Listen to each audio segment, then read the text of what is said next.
Everyone, welcome to The Explainer. Today, we're doing something really cool. We're completely demystifying the physical world around us. We're taking the absolute fundamentals of chemistry and breaking them down so clearly that you'll start seeing your own environment in a completely different light.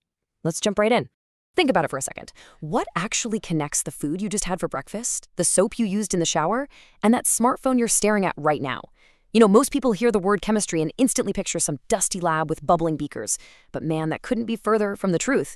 Chemistry is actually this invisible, foundational thread tying literally all our everyday items together. It is the literal science of our existence. And the sheer scale of this, it's going to blow your mind. 60 to 70%.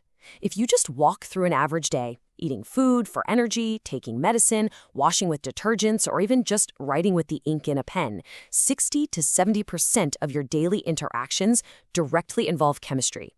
So it's definitely not just some textbook subject. It's basically your survival toolkit for understanding modern life. So here's our quick roadmap for today's explainer. 1. The science of everything. 2. The 8 branches of chemistry. 3. Matters, substances, and mixtures. And 4. Physical versus chemical properties. Starting with Section 1, the science of everything. Let's define exactly what we're talking about here. So, chemistry is the branch of physical science that deals with the composition, structure, properties, and reactions of matter. Kind of a mouthful, right? But just imagine a simple whiteboard marker. If we're looking at that marker through the lens of chemistry, we want to know its composition, like what specific materials and chemicals actually make up the plastic and the ink. Then, we want to observe its reactions. What happens when those different chemicals mix? What's the outcome? That whole process of poking, prodding, and experimenting, that's the essence of chemistry. Moving right along to Section 2, the 8 branches of chemistry. Let's see how we divide up all this complexity.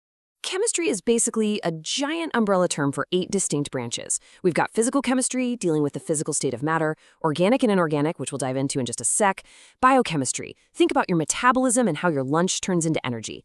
Then there's industrial chemistry, handling massive commercial factory production like making fertilizer or glass. Nuclear chemistry, which is all about the atomic nucleus. Environmental chemistry, looking at how our actions affect the soil and water. And lastly, analytical chemistry. So yeah, it's quite the landscape.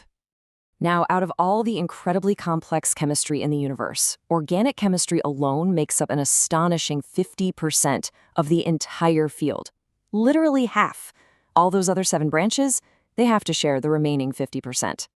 So why is organic chemistry so massive? Well, it's because it deals specifically with hydrocarbons, compounds containing carbon and hydrogen, and their derivatives.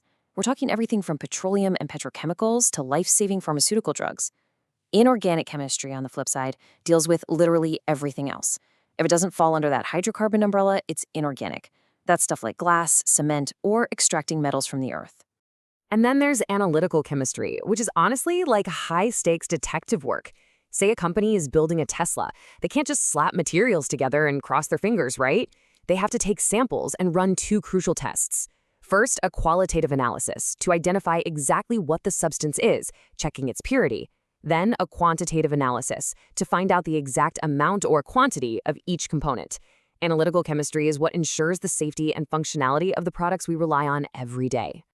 All right, Section 3, matters, substances, and mixtures. Time to nail down that core vocabulary. Matter is defined as anything that occupies space and has mass. Just look around the room for a second. The laptop or phone you're using, that's matter. The chair you're sitting on, matter. The walls, the lights. And here's the kicker. You are matter. You take up space, and you have mass. Literally everything tangible in our physical world falls under this one definition.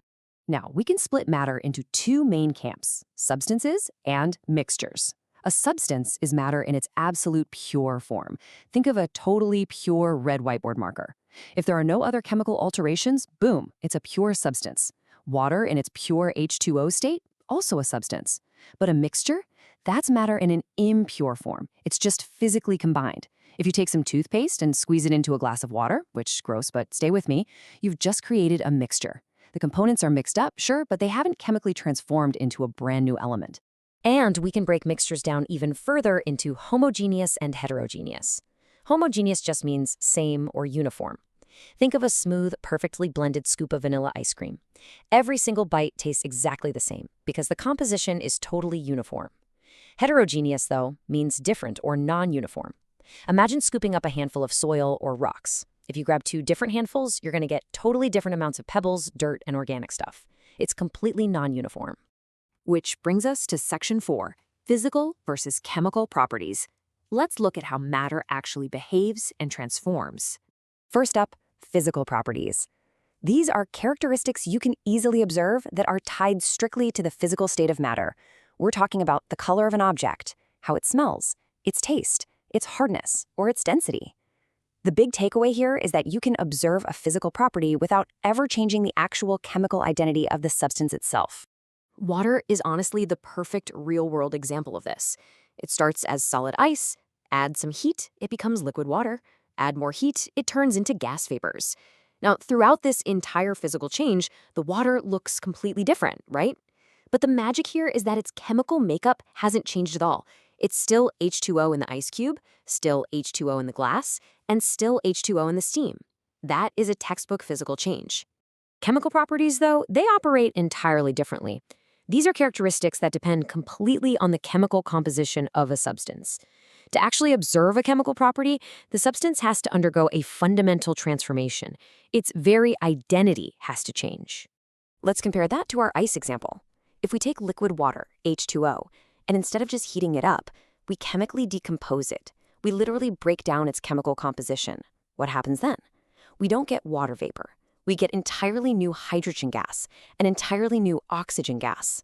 The original water just ceases to exist in that form. A completely new substance is born. And that, right there, is the absolute hallmark of a chemical change. So, to quickly summarize how these building blocks interact, when atoms combine, they form either a compound or a mixture. A compound happens through a chemical combination, like our decomposed water turning into gas, resulting in completely new properties. And it always happens in a strict fixed ratio.